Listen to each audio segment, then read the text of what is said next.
Good evening. I'm Pulveret, and I love PLO. Welcome to tonight's session.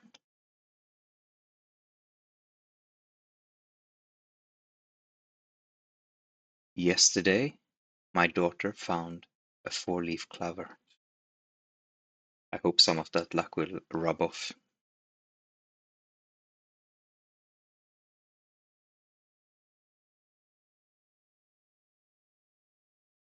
I wasn't even sure they really existed, but she's been really searching the lawn for them.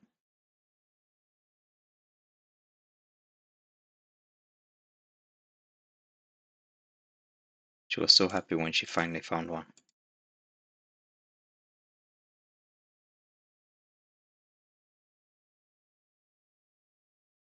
All right, Mr. Queef has joined our table. Table 5 for some heads-up action. And we end up with a nut straight.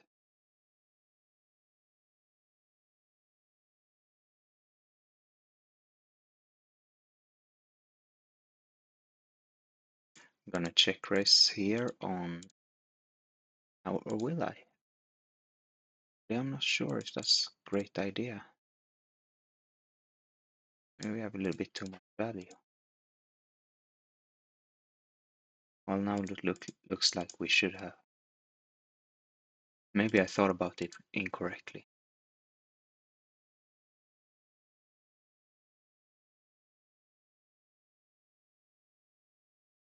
Well, let's give it a try now.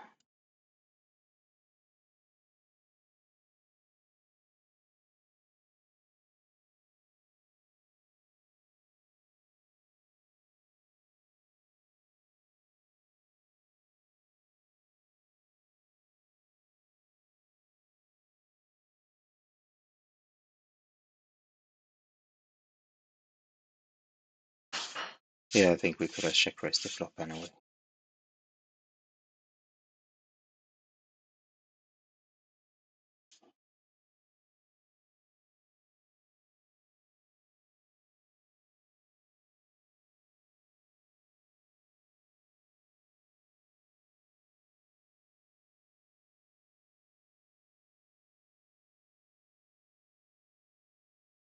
Got a really good turn here on table 5.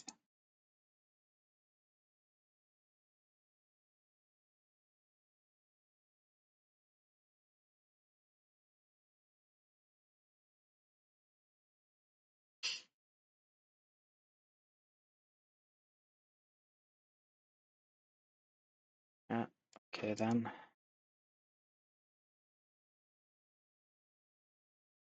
It looked really good for him too, that turn. Made it.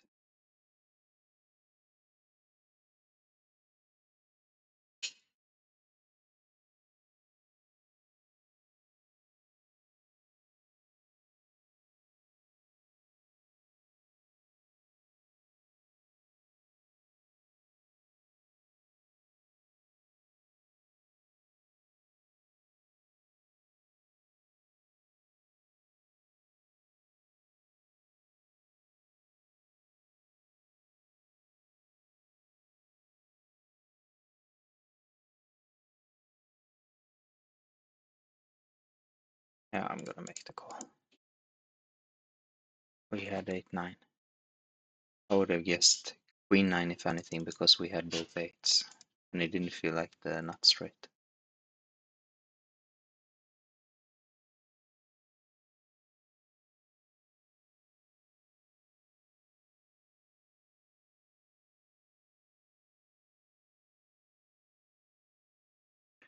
Flop sucker straight on table 5.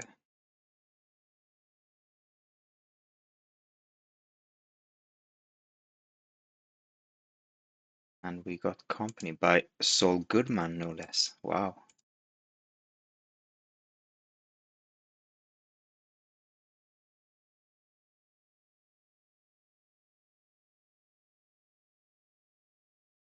Straight wins it.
Number one nick in the business.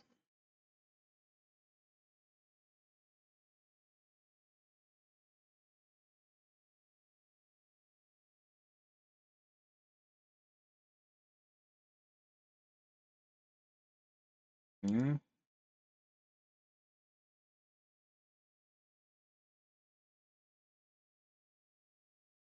Check raise that. And we made a straight, although not the nut straight. We will have to make do with what we got here.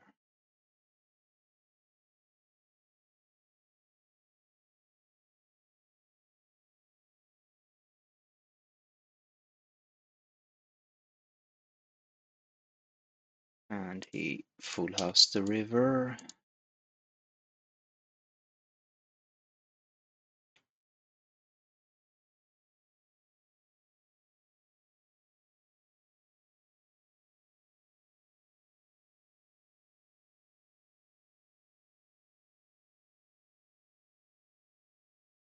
And I full housed the turn over on table one.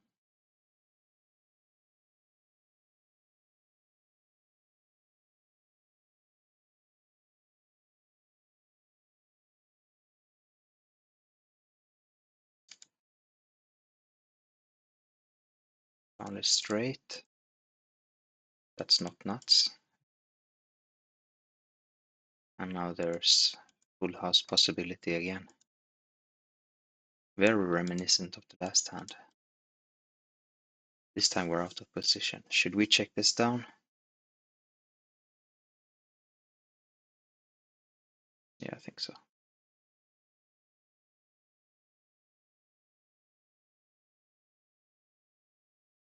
Now let's see if we can get rid of table before we get a seat.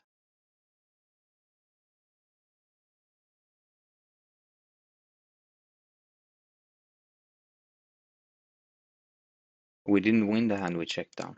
That must mean it was a very good check down. Yes. We full housed again. It was very reminiscent of the last hand.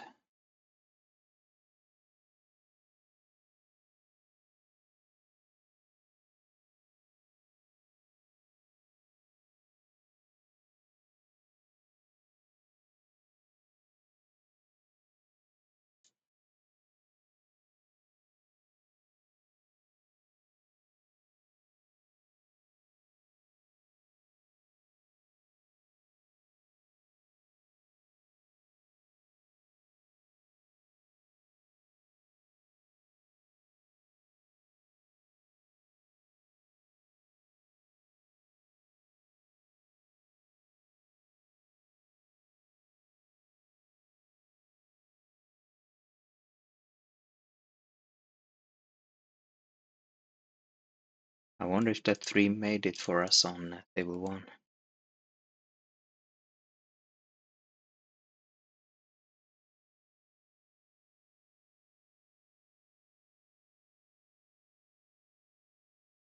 I guess so. I don't think they fold anything better than aces.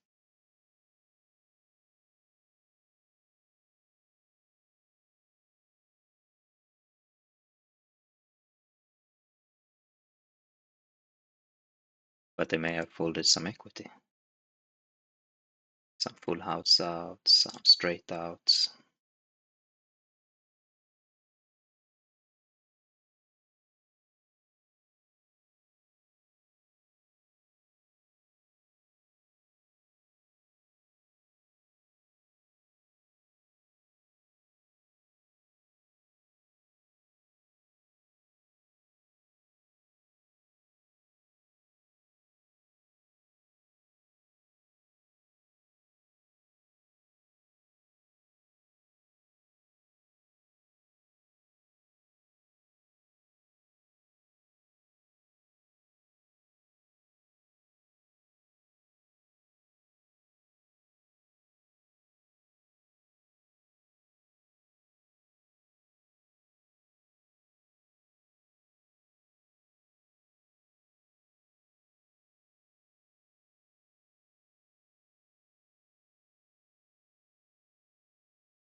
Hold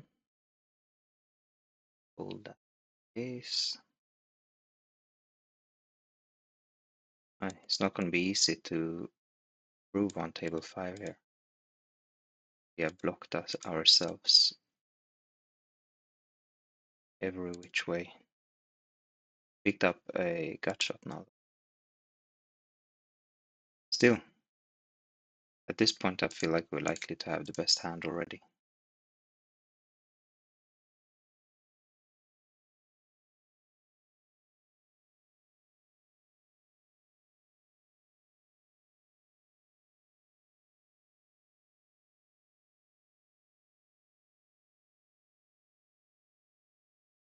No, I don't feel so confident.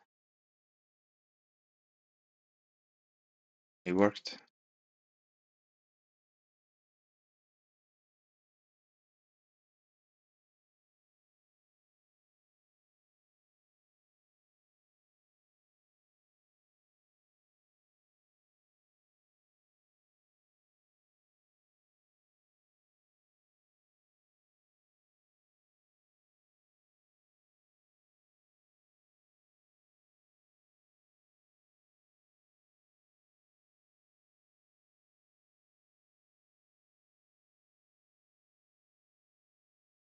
Now we have one big wrap.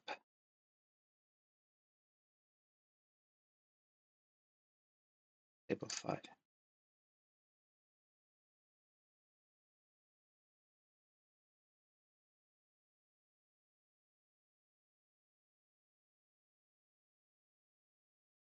Four, 7, 8, 9, or queen will give us a straight.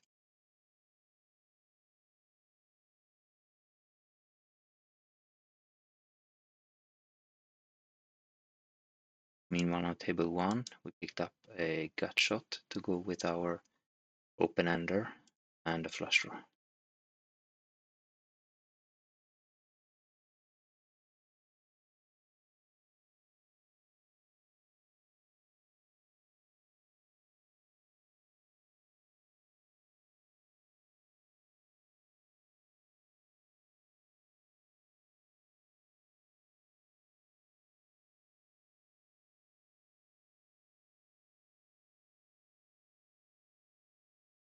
A very nice flop we got where we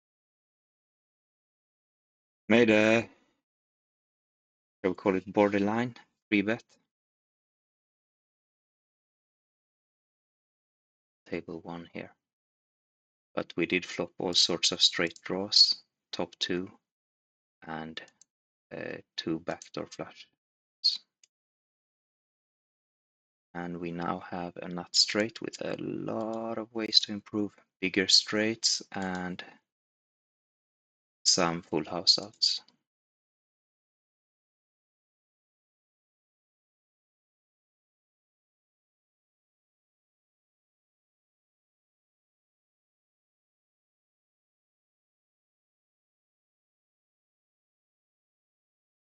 And we get it in against at least one guy.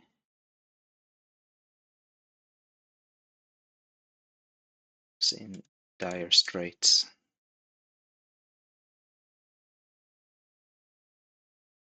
I really only wanted to do it once. Fine. Once it is. Oi. Okay then.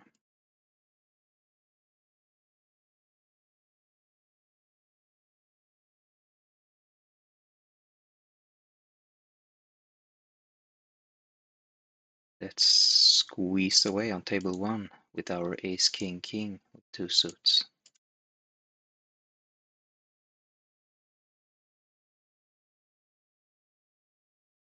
Hmm.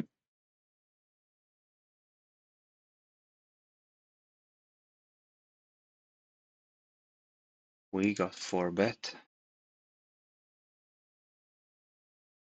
And I think it's time to give up. Oh, he's coming in too.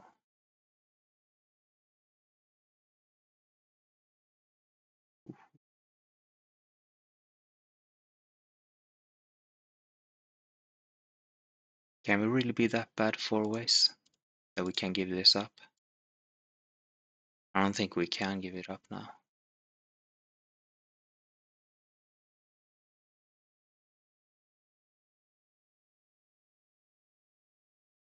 I think anything over 20% should do it.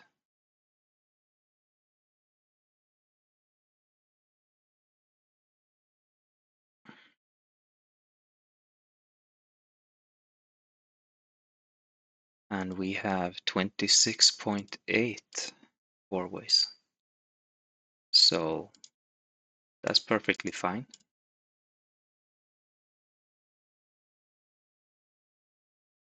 And we're dead.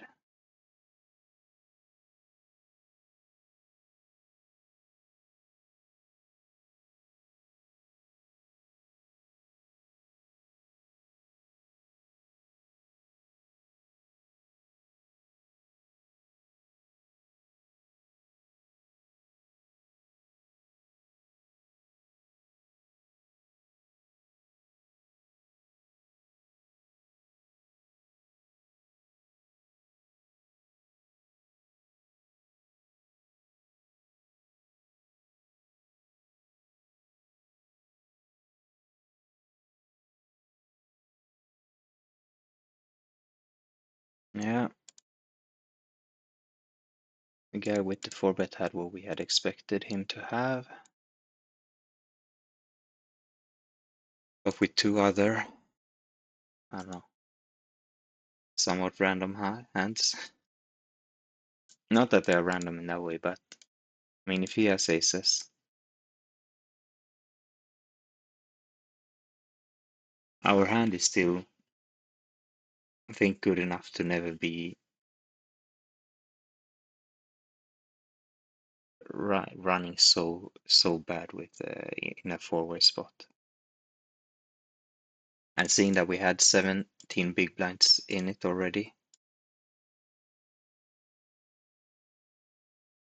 it seemed like very plausible that we would get the odds we needed.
So I got the question in the chat here. What roll are you waiting for before you change stakes?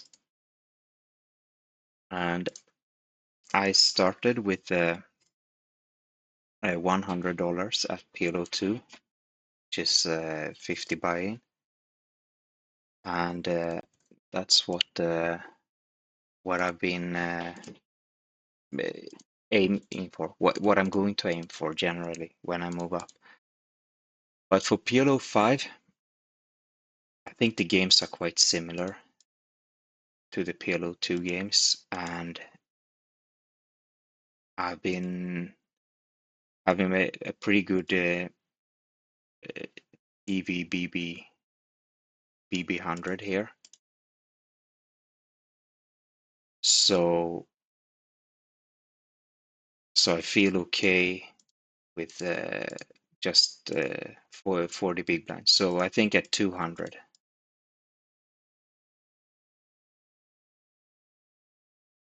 it's when I'm gonna move up.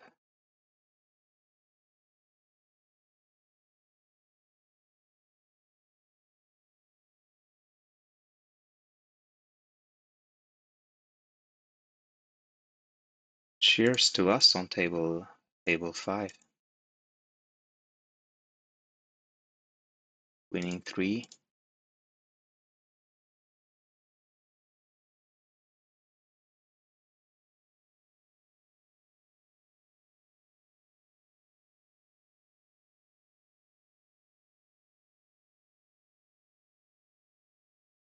But on table 1, we lost it.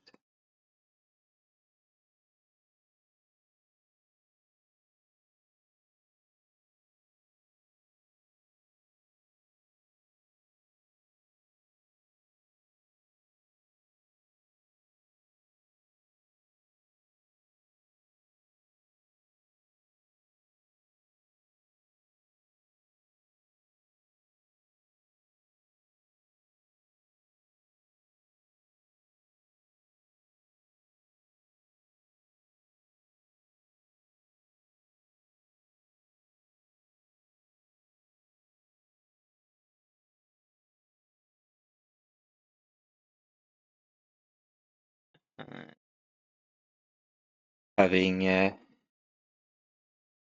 having 50 buy-in is no guarantee. Well, nothing is a guarantee, I guess.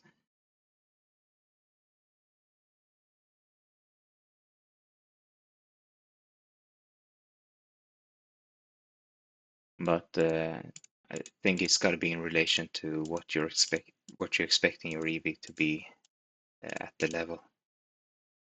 Like if you're not, if one is not winning, no amount of buy-ins will help. And if we're winning by a mile, then we can do with a little less.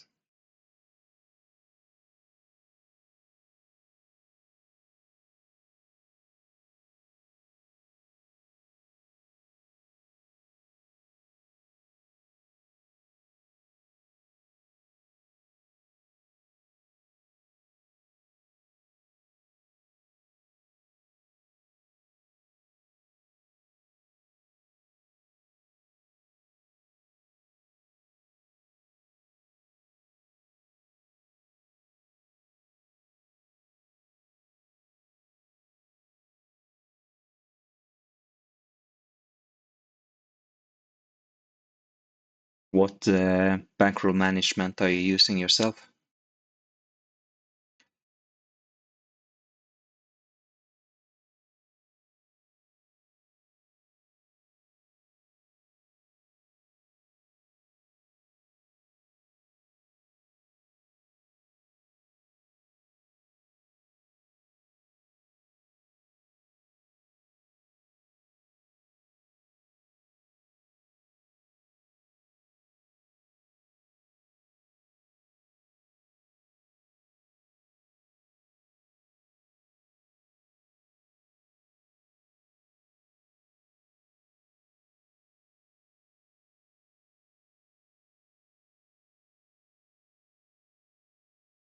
Bomb pots on table 1, we have bottom set on the top and trick jacks on the bottom.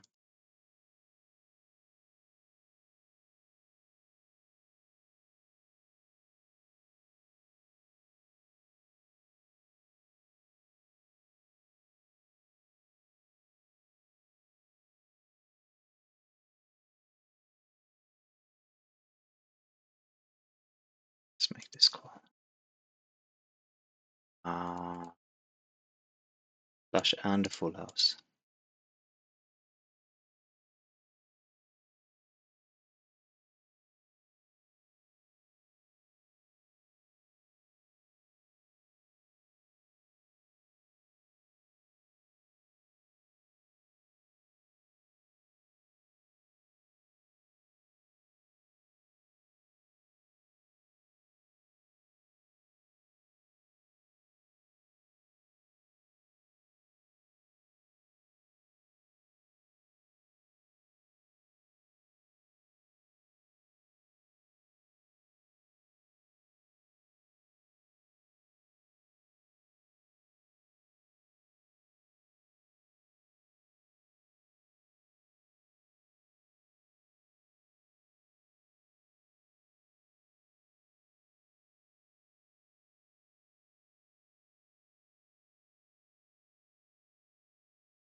Mm-hmm.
Now a full house on table 5.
We turn the set on table 4.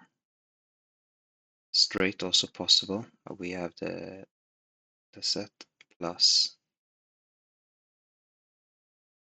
a flush draw.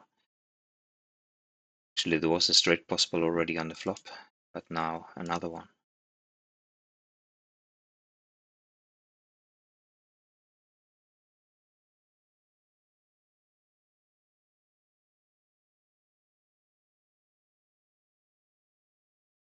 Fine flop for us on table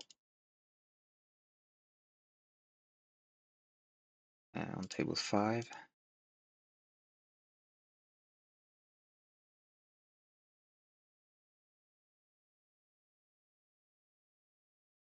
So we'll make that call, and we hit the jackpot.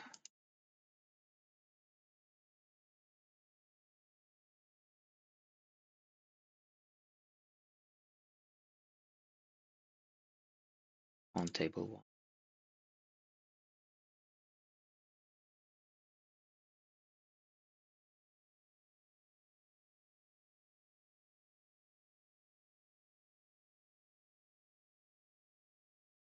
He got away though, Mr. Blop.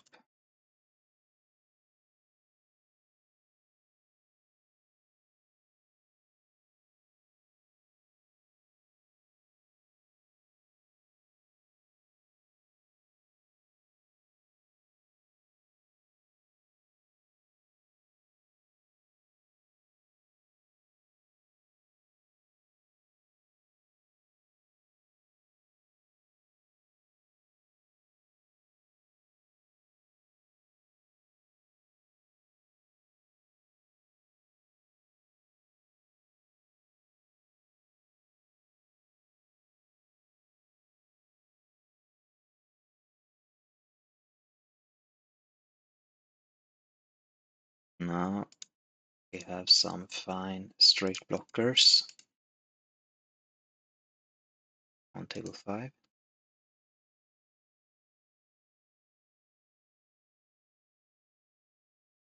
Winning a small pot.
Let's get away with that one.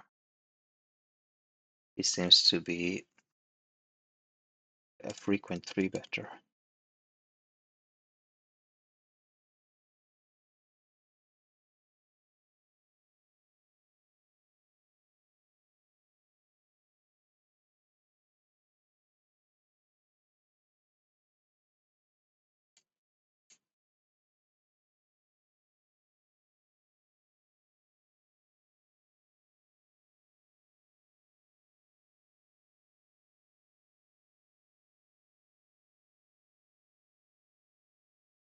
Table 1 is a full house right off the bat.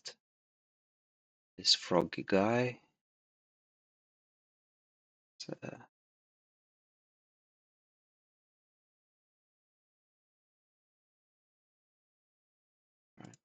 Right, try just calling him.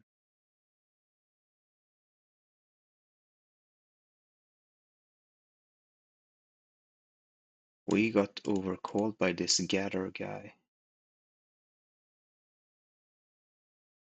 Then we got our flush, but it's not a great flush.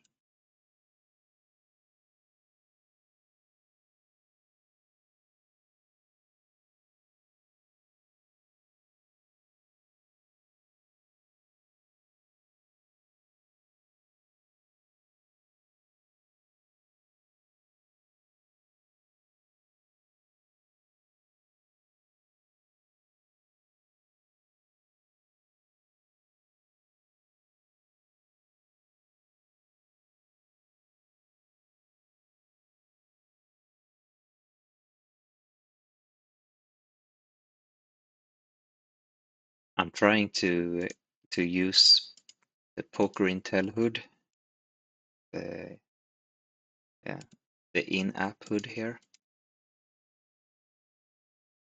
and it's not so easy.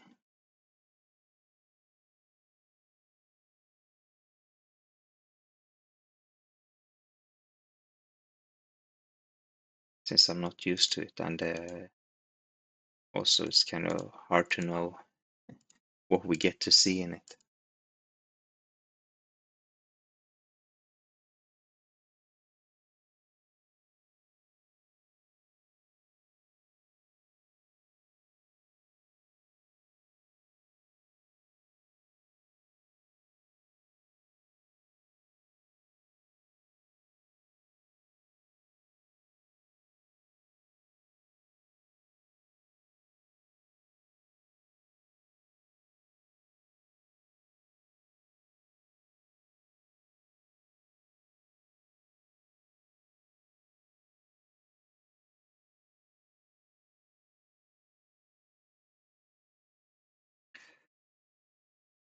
So we can pick here, lifetime or 15 days or whatever,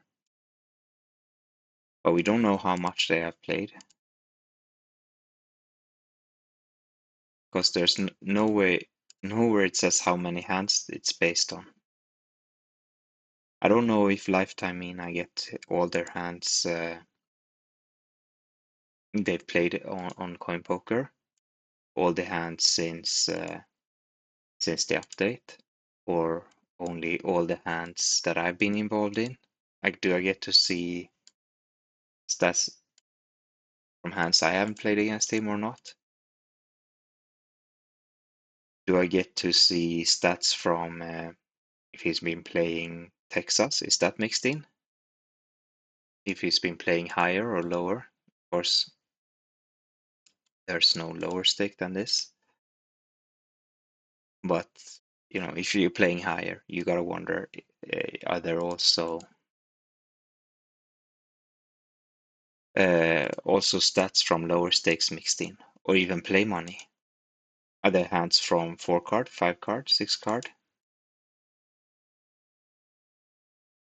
There's no info that I've found on how it's filtered. And also this that I've said, how many hands is it based on? Is really vital information. So it's like I wrote on the Discord the other day. I said that I have a friend who has installed a thermostat in his house that's not connected to anything, just a fake thermostat to to keep his wife happy. When she's too hot or too cold, she can turn the thermostat, and she doesn't know it's not connected. So it's working. It's working fine for her.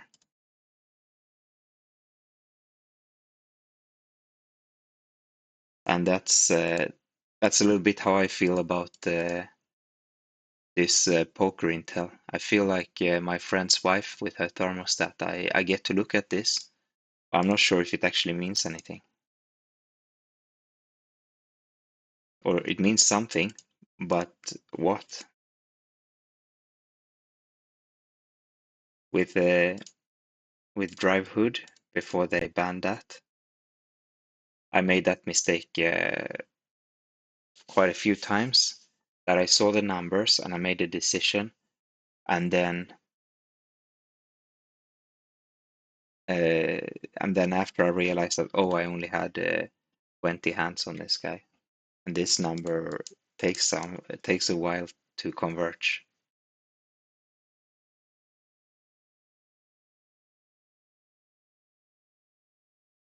So now, even if I'm paying attention, I may make that mistake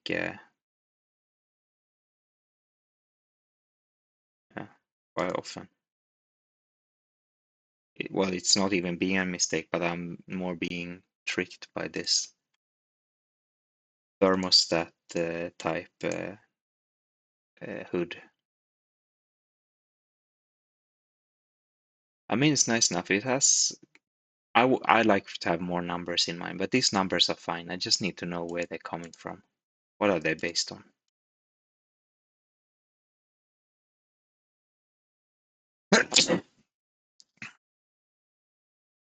My apologies.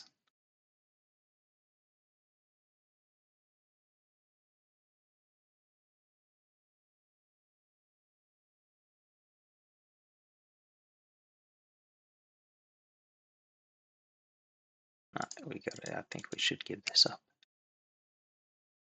I have a single pair blocker.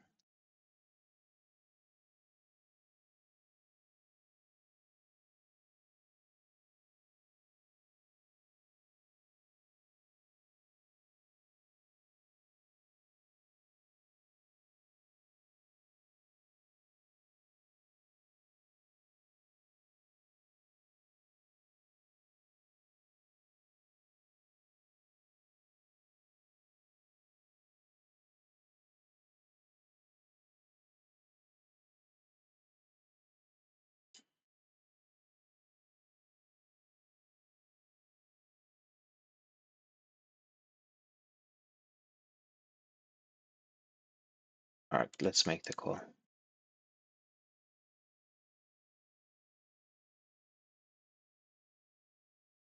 I don't dislike this flop.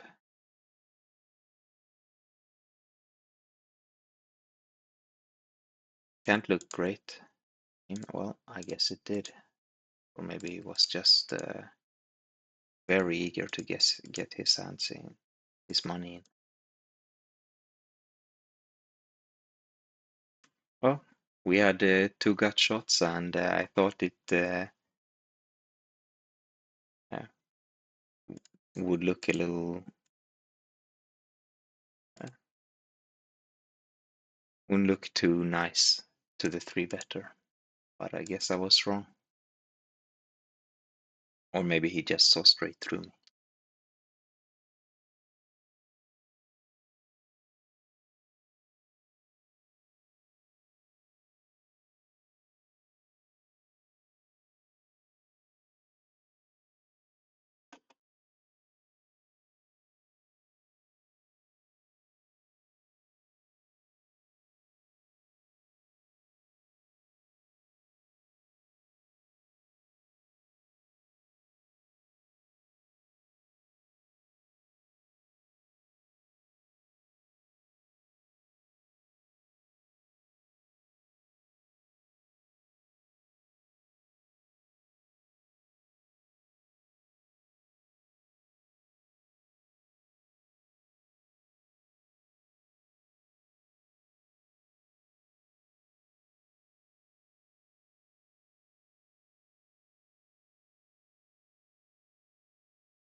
I found some frequently asked questions here,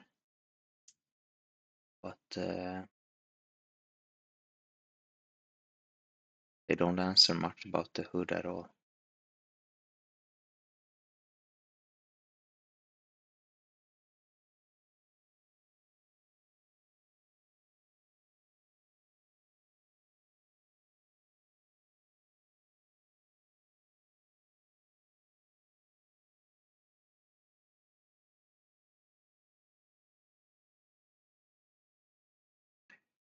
If anyone out there has more information than I said, I complained that I don't know this and I don't know that about the HUD.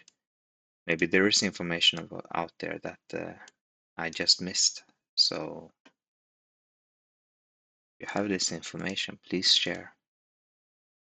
I would very happily be wrong about this. I don't want to keep being wrong.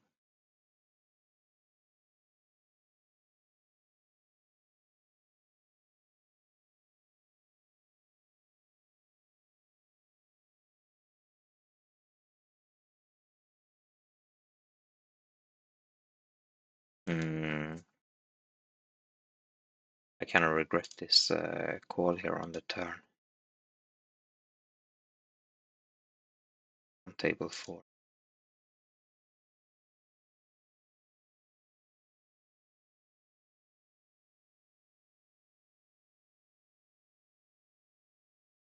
Theoretically, having 3 spades, I'm much closer to a call than just having Jack 9 or Jack deuce. But still, there were 4 of us in this hand. Yeah.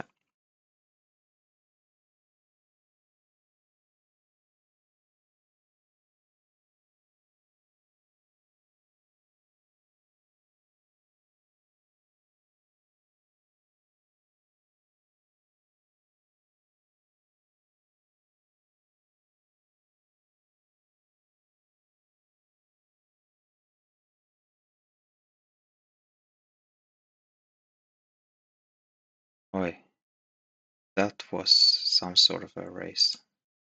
Is that a straight? Where did it go? No, it was. Oh, yeah, he had a 4. Okay, I see.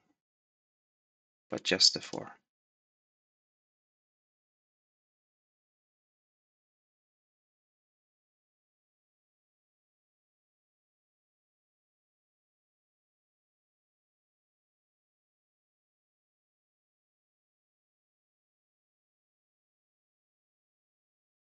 Very small race, of course.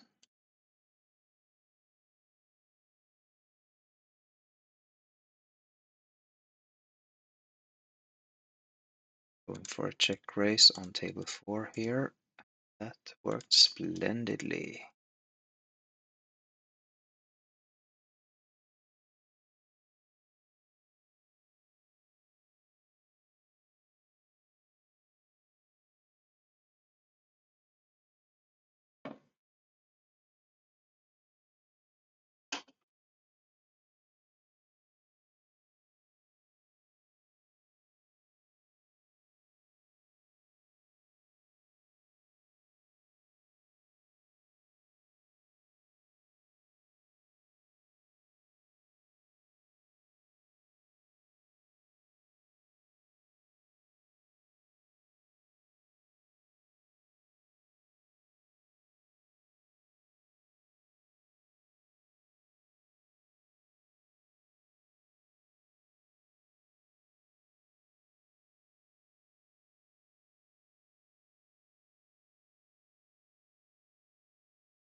Not sure what flop I was hoping for with this hand when I'm folding this, but the hand he showed up with here was exactly what I was afraid of when I decided to fold. Or even, just an ace with the spade draw would have been bad enough. He also had a lot of blockers for the one gut shot we had.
I apologize if I'm getting a little distracted. I'm just trying to figure out the HUD and what to make of it while playing.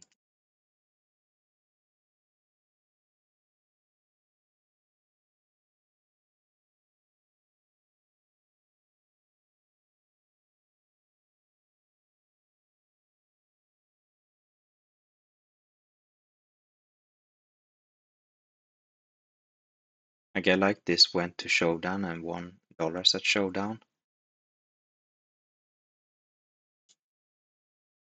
but traditionally, or in my own layout in the drive HUD in the external HUD, I also had one when saw flop, and I think that these three together go very well and tell a lot. But missing one of the numbers, I feel like I'm standing on one leg trying to figure something out.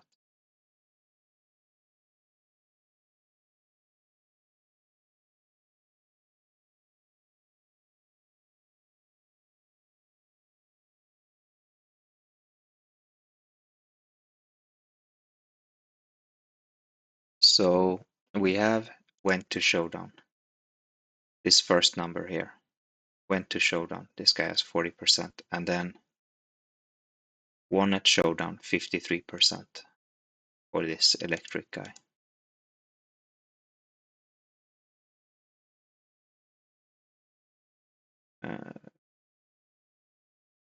Yeah, let's do it. Here, let's not. Okay, you have the straight. You do not yet.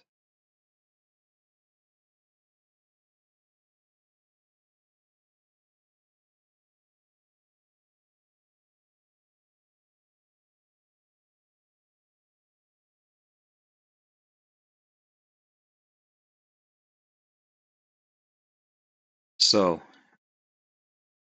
let's see what we can say about these numbers. So when to showdown. That's how often you end up at showdown after you have seen a flop. So if you have a low number there, you don't get to showdowns. But that can happen in more than one way. On its own, it doesn't say that much. It says that you can have a low when to showdown by folding a lot, or you can have a low when to showdown by bluffing a lot.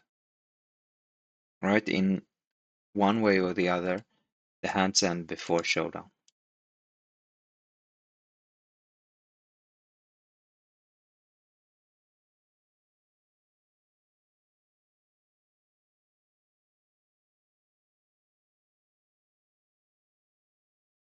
And then we have $1 at showdown. That's about the strength of your hand once you're at showdown. If you win many showdowns, you have strong hands. So why do you have strong hands at showdown? That's either because mm, it could be because you fold a lot of your bluff catchers and only fold with the top hands with top value.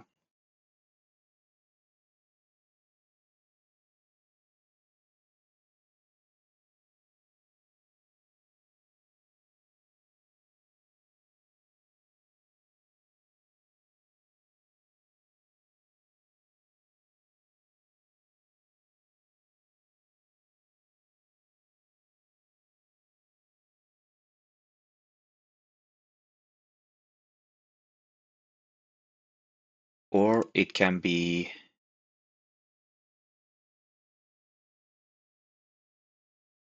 let me see, what did I just say? Yes, if you fold up too many bluff catchers and only call with a narrow range of value hands, that will give you a high one at showdown.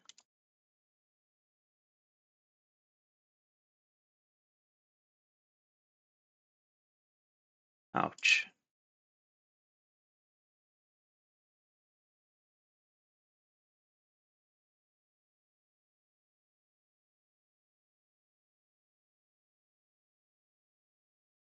How else?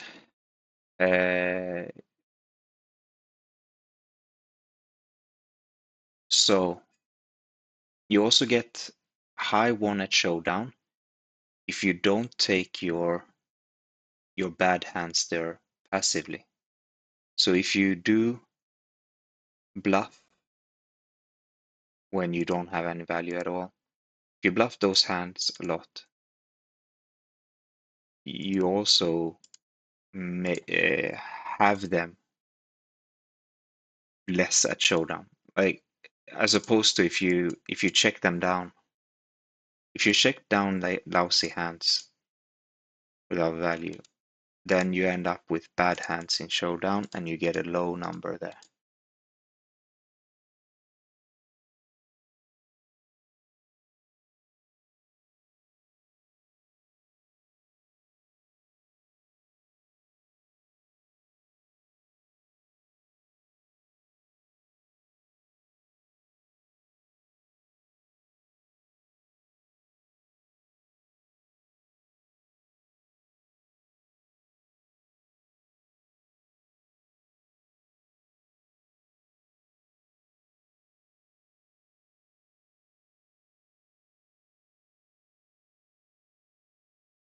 So which one of these is it when we come across them? That's where I've found one when saw flop very helpful, because that told a bit about how aggressive someone is playing and could help distinguish this other thing.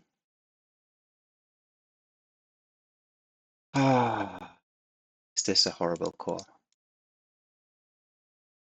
on table 3? I'm about to make it though. Am I? No. No. I changed my mind.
We flop bottom set and a gut shot and one backdoor flush draw on table 1.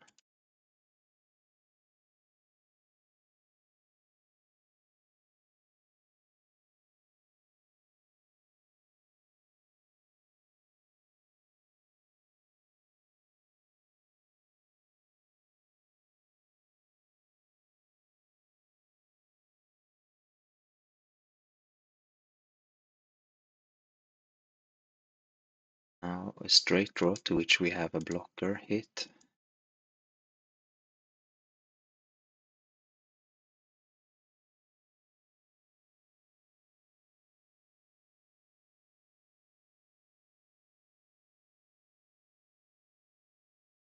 Mm,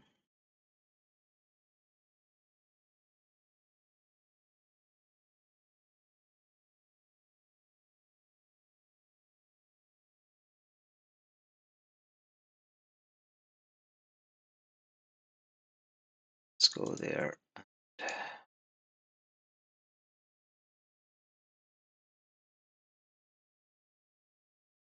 Not to Mr. Blop.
So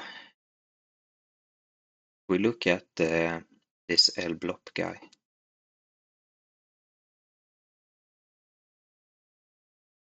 In a moment.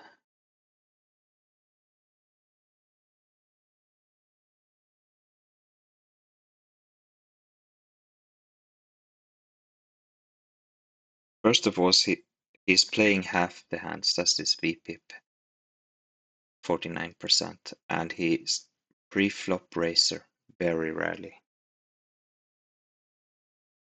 Then he has very high c-bet, which makes sense because he has very strong hands when he's actually the pre-flop raiser. So that doesn't say much in itself, I guess, the high c-bet. It's more an effect of the mistake of rarely raising pre-flop.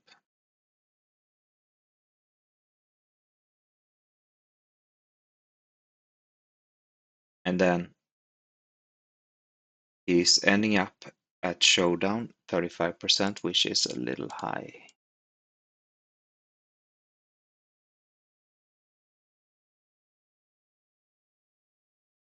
And what did we say about ending up at showdown too often? That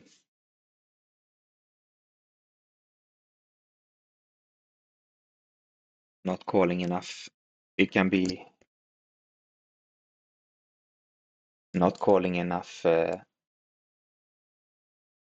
bluff catchers. It can be not betting enough value hands too. Like if you only bet the nuts and don't bet other good value hands, then you end up in a show. You should have bet the hand, right? You should have value bet, and sometimes you get the call and sometimes you get the fold. But if you don't value bet it, then you end up in showdown much more often.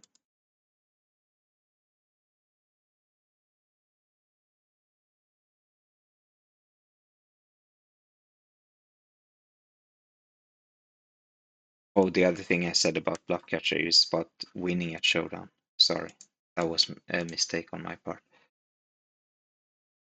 So when we're talking about coming to being in showdown too often,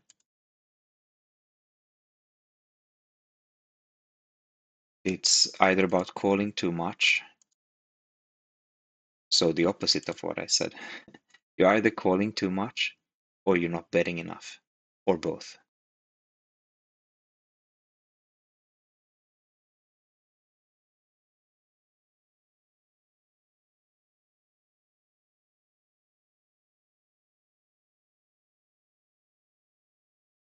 And in this case, he's betting the flop a lot, but that's only when he's the raiser.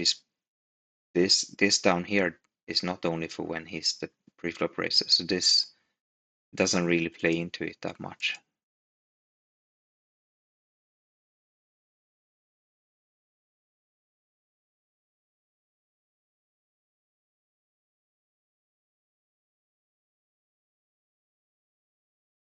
So this one is more interesting, the fold to c-bet. And yeah, it's quite normal, I would say, around 42. 42% is not weird either direction.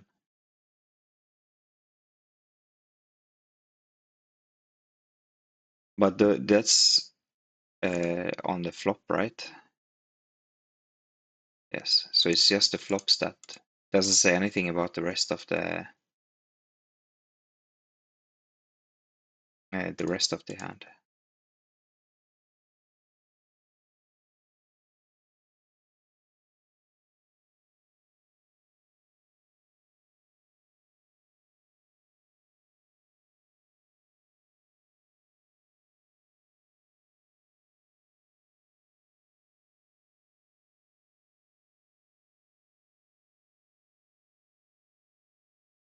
So if I had to guess, I think he's coming to too many showdowns by not betting enough. It's not that he's overcalling, he's probably under betting. I'm probably both bluffing too little and value betting too little. Which is why I have marked him yellow. It means kind of watch out when this guy is betting.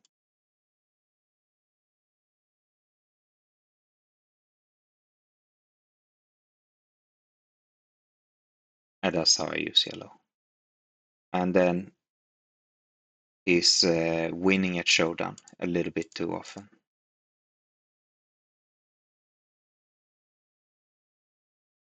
And that is from you win a little bit too often when you don't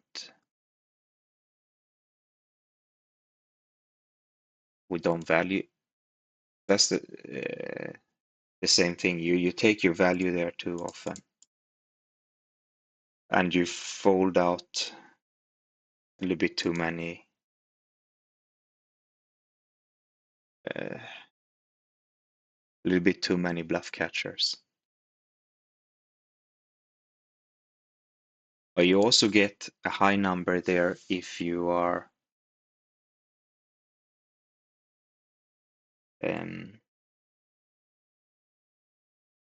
if you're bluffing with all your losing hands or folding them.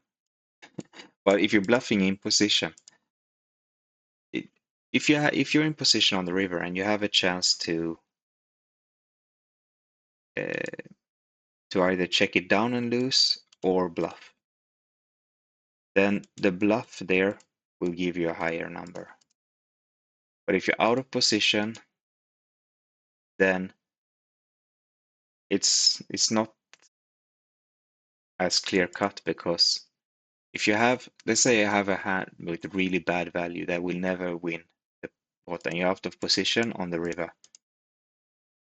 Now, if you bluff it, sometimes your opponent folds and you stay away from getting to showdown with your bad hand. But then again, if you don't bluff it, maybe you get to just check fold it.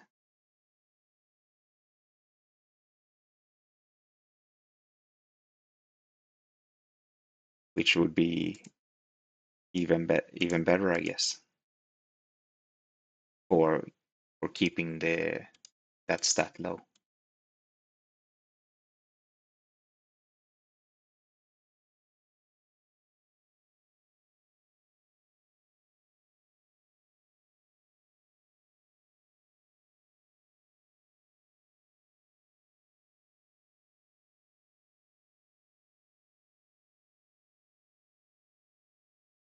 Ouch.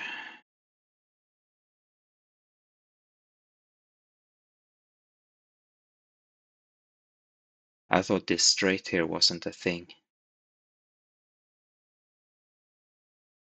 If he has 7-8, we get super scooped.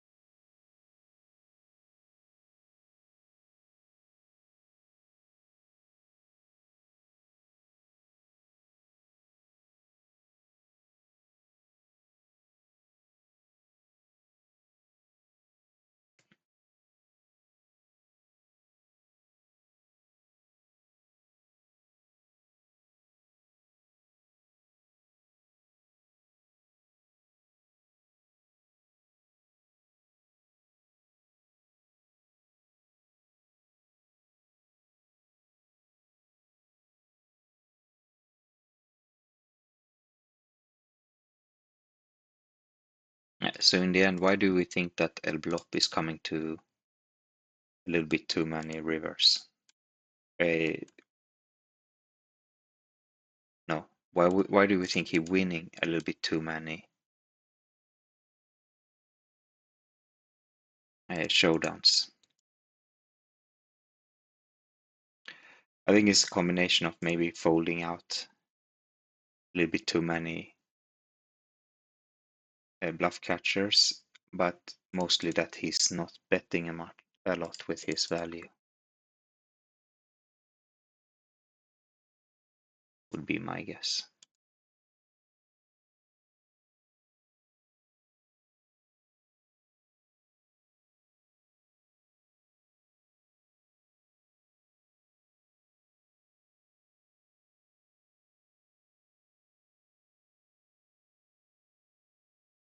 Right, that was a dumb fold of me. but it may have worked out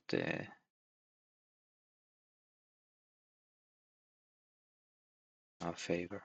And 6, yeah, we had the same full house as this guy. I missed that I had the 10. I thought I had 9-6.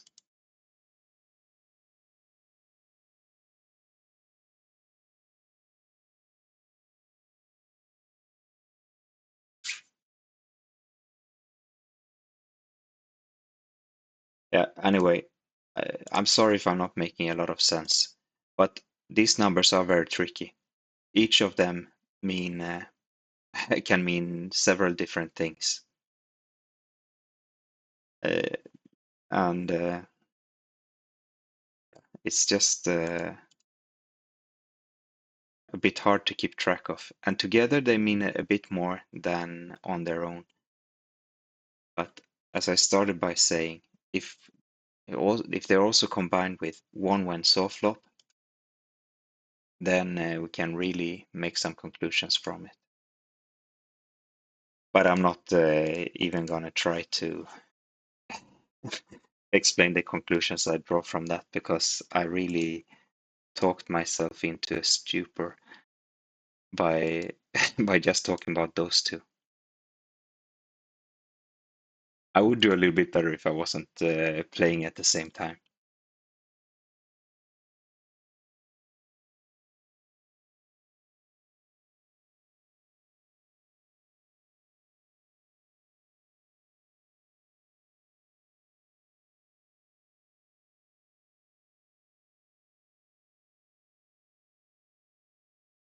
Anyway, one day I sat down and I really thought about these numbers, and I tried to figure out what it will mean if this is high and that is low, and that third one is middle or low or high. And I just made a little chart for myself to try to understand what it is. And now I'm trying to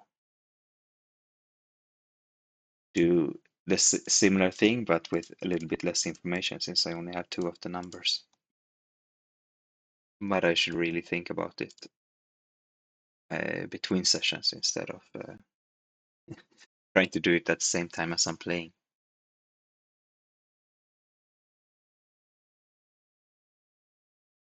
I wanted to try to explain a little bit of my thought process anyway. I hope some of it made it through, even though I distracted myself with playing.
Mm.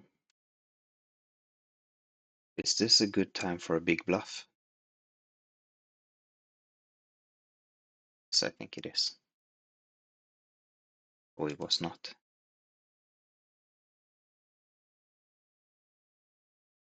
That was a very quick call.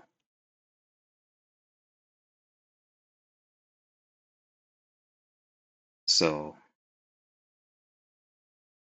I did mark this guy green for a reason. And then I still went and made big bluff against him.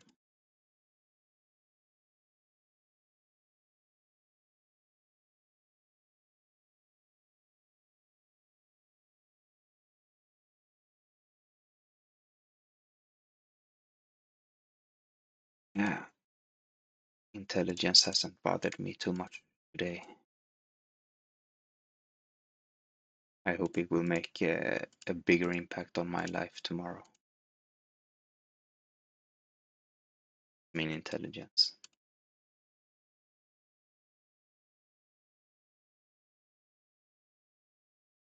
Mm.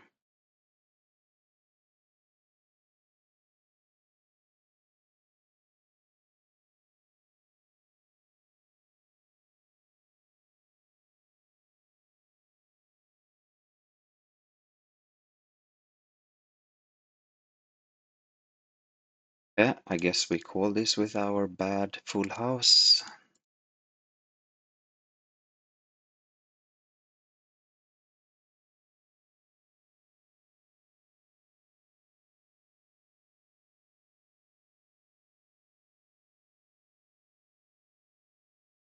A better full house. Or I will call with a full house draw. That missed.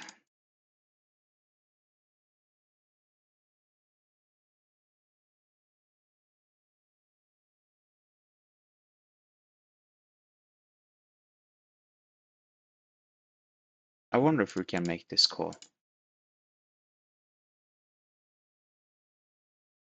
It's not that much, and we don't have any clubs. Let's try it. Didn't work.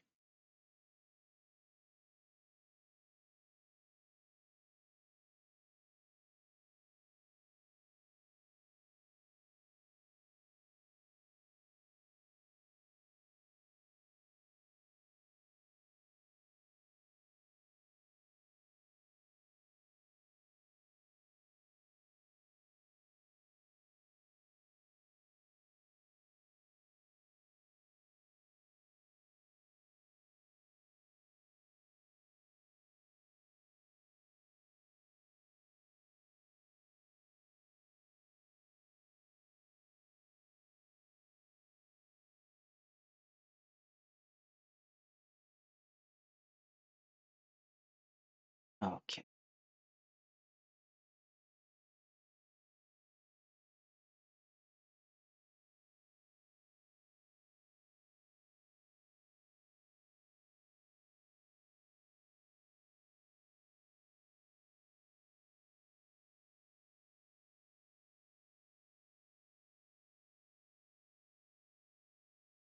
Have a look at my own numbers. How do I get to see my numbers like that?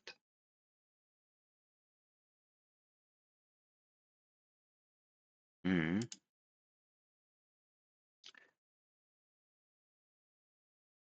let me see.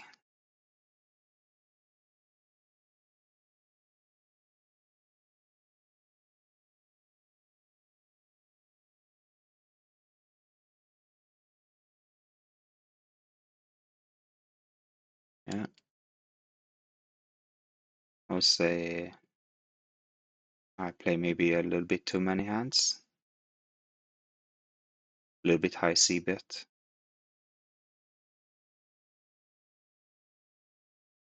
We'll probably fold a little bit more to C bet as well.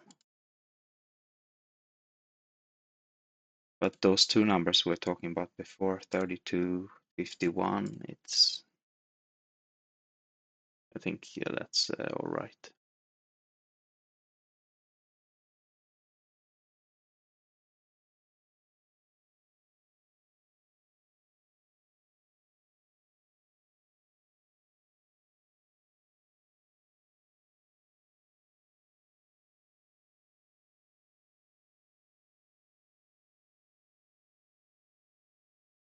I want to call this from lack of clubs.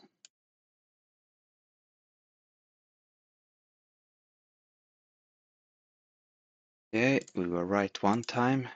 Nice.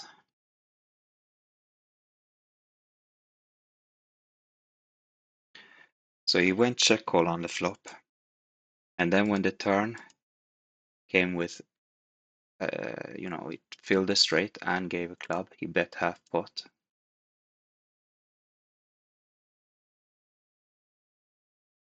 With a full pot bet there, I would have been more ready to believe he had the straight.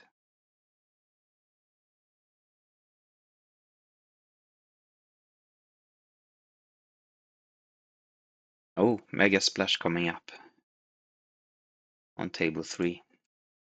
How much will it be? Is it finally the 1000 big blind one? 100 big blinds. That's not too shabby. Very fine flop here on table 1. Oh, this is one lousy hand. I'm just gonna duck out of this right away. Despite all the extra money.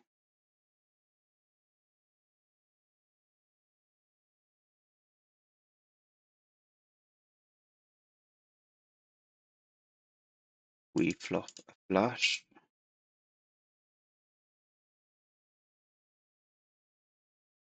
And now we have 2 pair with that flush.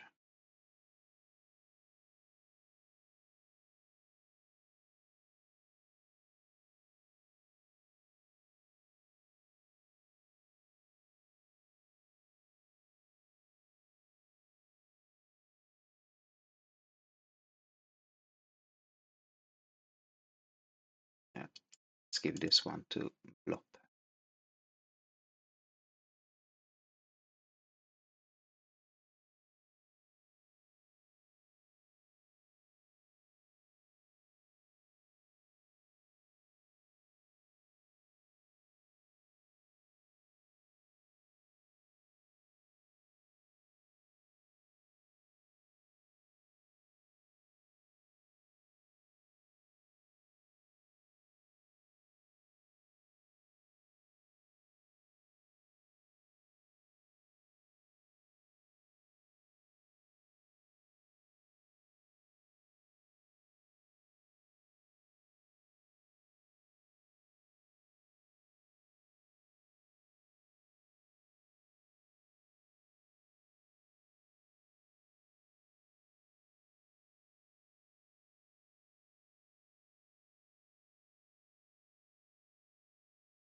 I have kind of talked myself tired, but I want to keep playing, so I'm gonna premiere what I'm calling focus mode. So I'm gonna just keep playing without commentary for a little while. Then I'll be back. Yeah, I'll be back talking to you in a little bit again when I have, I don't know, focused on the game and rested for a bit. Till then, just enjoy the gameplay.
I am back, coming straight into a beautiful hand here on table 4.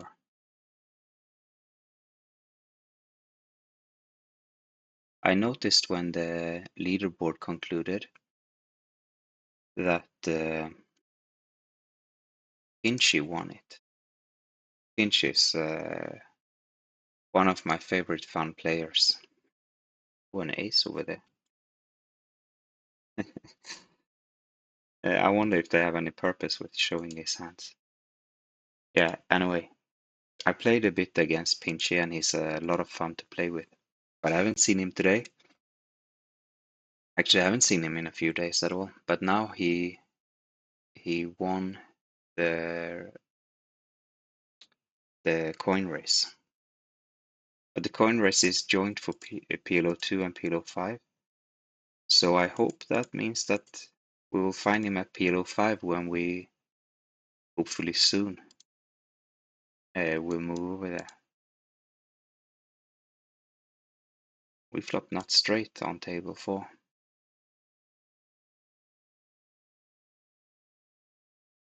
And we get to 4-bet aces on table 5. Bitch for sale. No, Bitcoin for sale, I guess. BTC.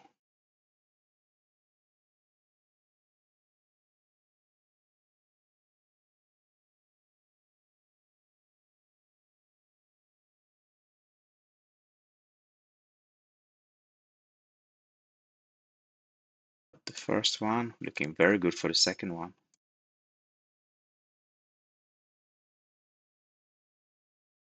Ooh, and some diamonds.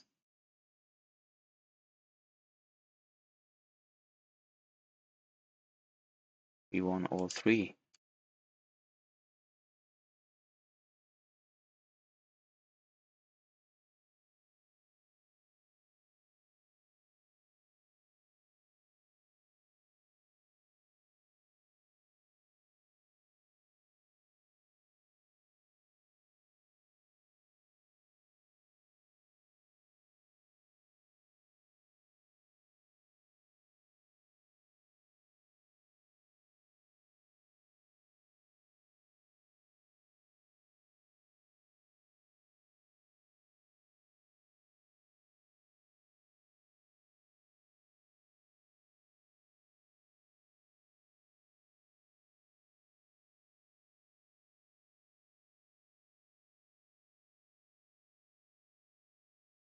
Beautiful aces here on table 1.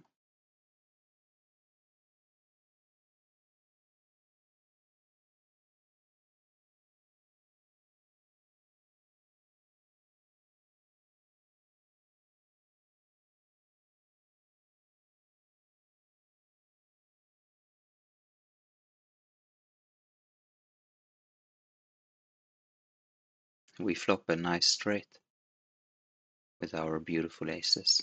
Not the best, but better than the worst. And of course with our nut flush draw with it.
It's a little bit fun with these World Cup or no, soccer player avatars.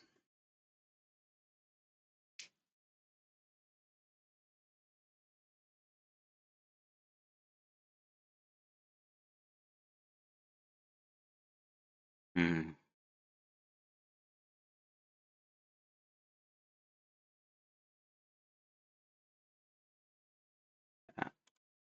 Why did I make that call?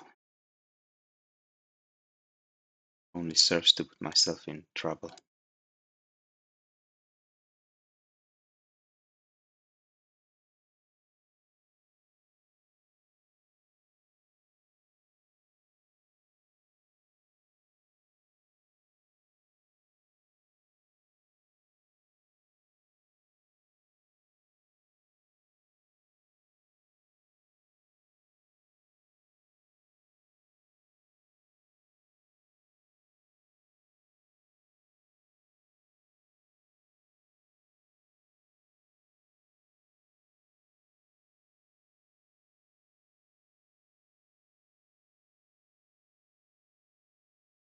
Now we got gather where we want.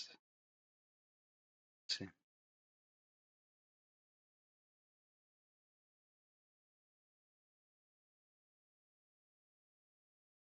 And we got all three.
We got nut flush here on table.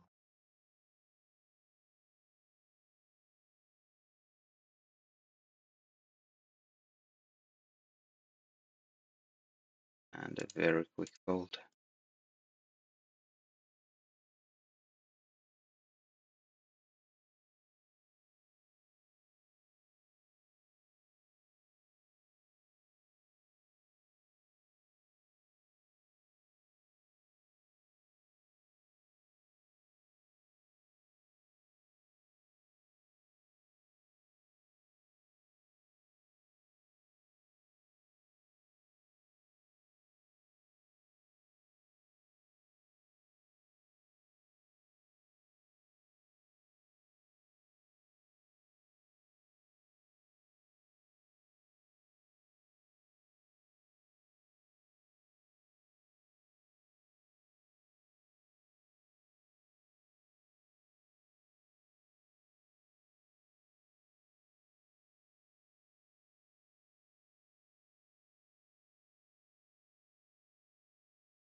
Whole bunch of draws on table 1.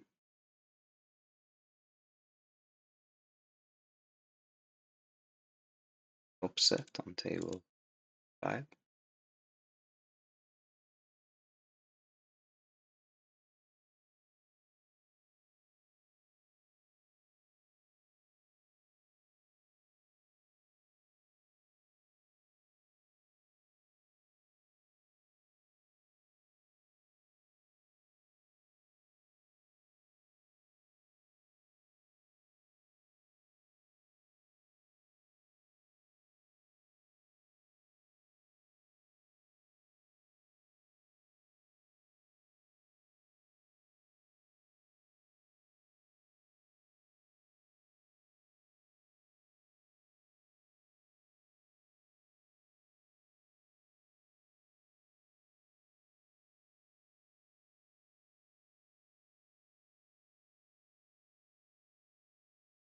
Three pairs on table 4.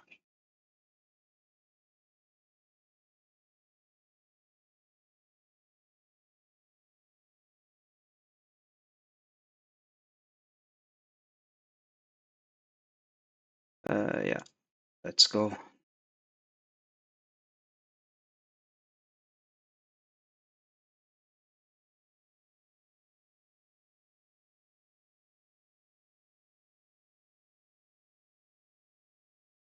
Perhaps you noticed I'm wrapping this up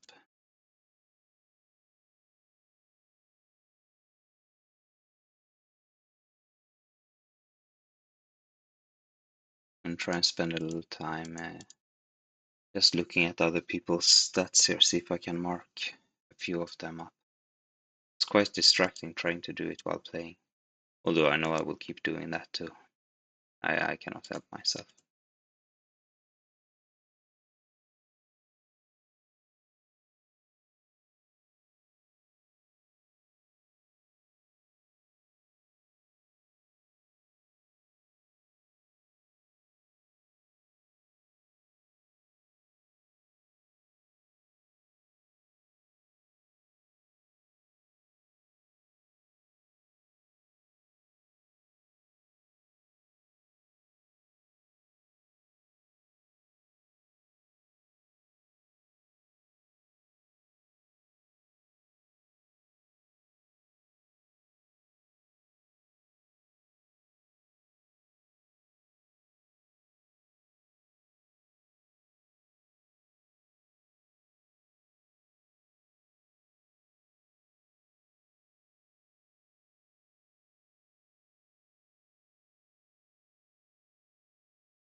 Not a bad flop. Bottom set, blocker for top set, and nut flush draw.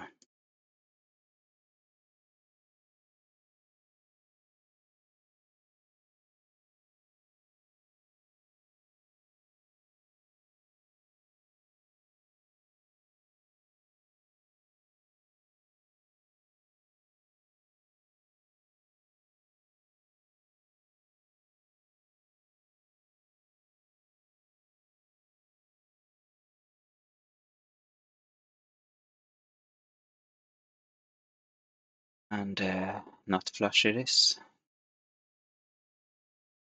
Now a full house.